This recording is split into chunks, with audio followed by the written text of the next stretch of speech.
On the surface, Odd Taxi looks like it shouldn't work. It's a story about a middle-aged walrus who drives a taxi through a version of Tokyo populated entirely by anthropomorphic animals. The conversations in his cab are slow.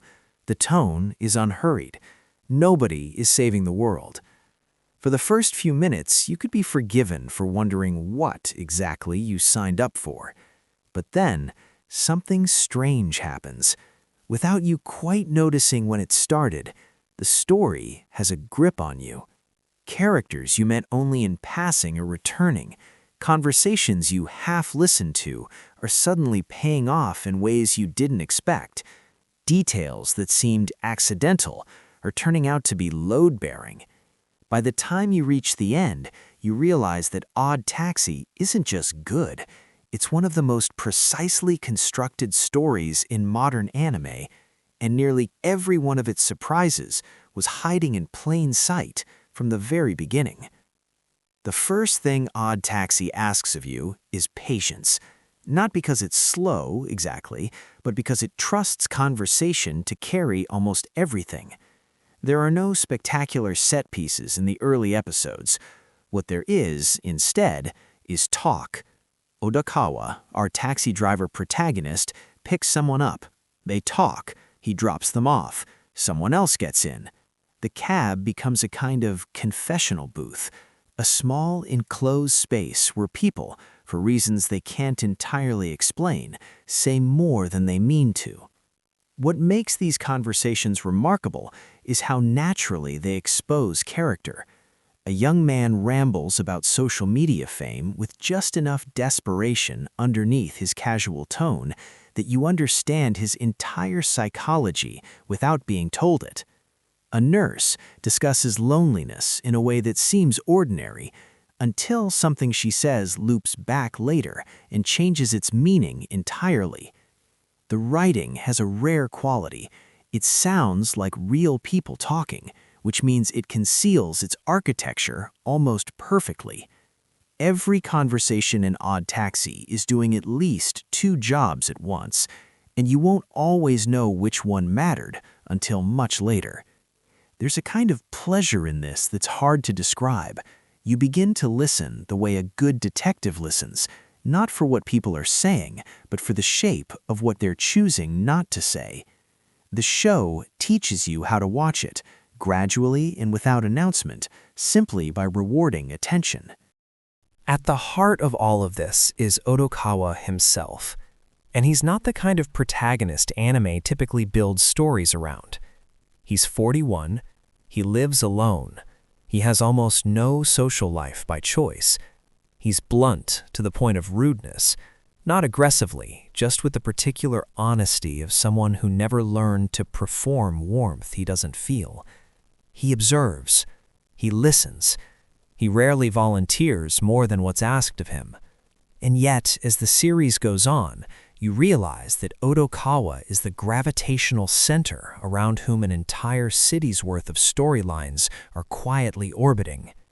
Everyone who steps into his cab is connected to something, and he, without quite intending to be, has ended up connected to all of them. What the show does brilliantly is let his character emerge through contrast against all the people who desperately want to be seen, the aspiring idols, the social media addicts, the young men performing confidence they don't have. Odokawa's stillness reads as a kind of strength.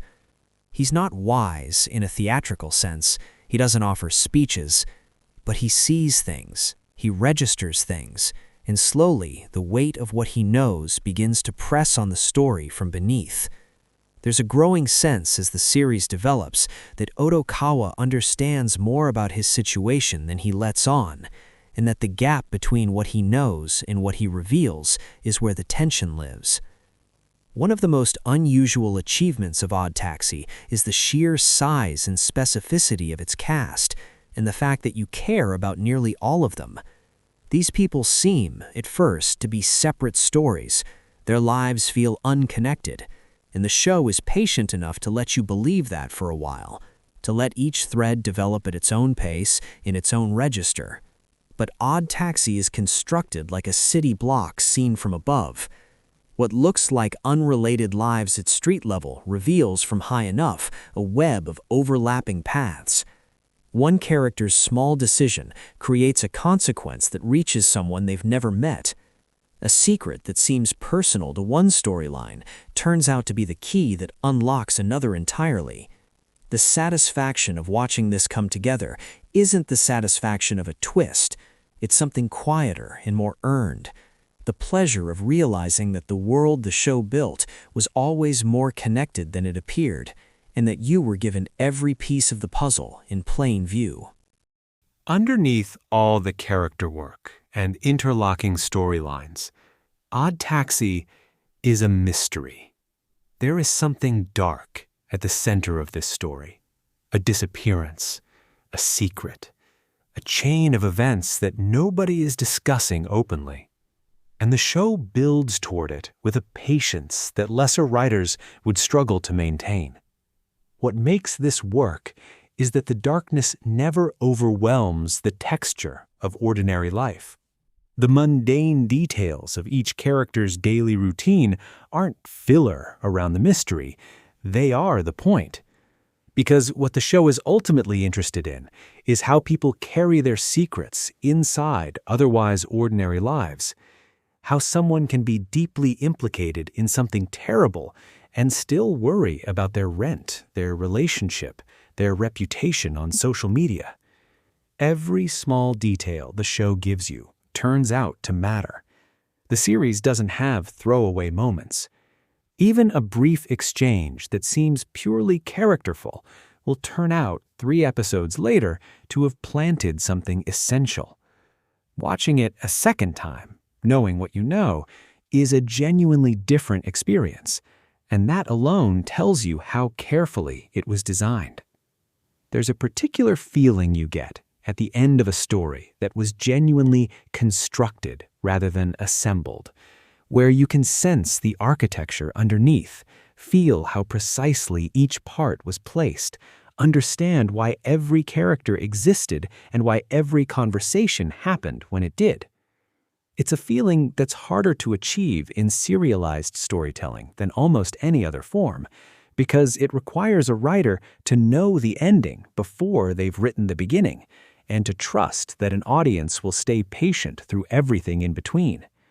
Odd Taxi gives you that feeling. It gives you a world that feels lived in, characters who feel found, and a mystery that earns its resolution because it has been accumulating honestly, not saving its revelations for dramatic effect, but hiding them exactly where they always needed to be. The anthropomorphic animal premise, which could have been a distraction or a gimmick, turns out to serve the story's core mood exactly. There is something about watching these unmistakably animal faces say unmistakably human things about loneliness, ambition, regret, the gap between who we perform ourselves to be and who we actually are, that creates a slight distance, just enough to make the emotional weight land differently than it would with human characters. Stranger somehow, and more honest. Watch it once for the mystery. Watch it again for the architecture. And somewhere in the middle of that second watch, when a line of dialogue you barely noticed the first time suddenly reveals exactly what it was always pointing toward, you'll understand why some of us find it so hard to stop talking about it.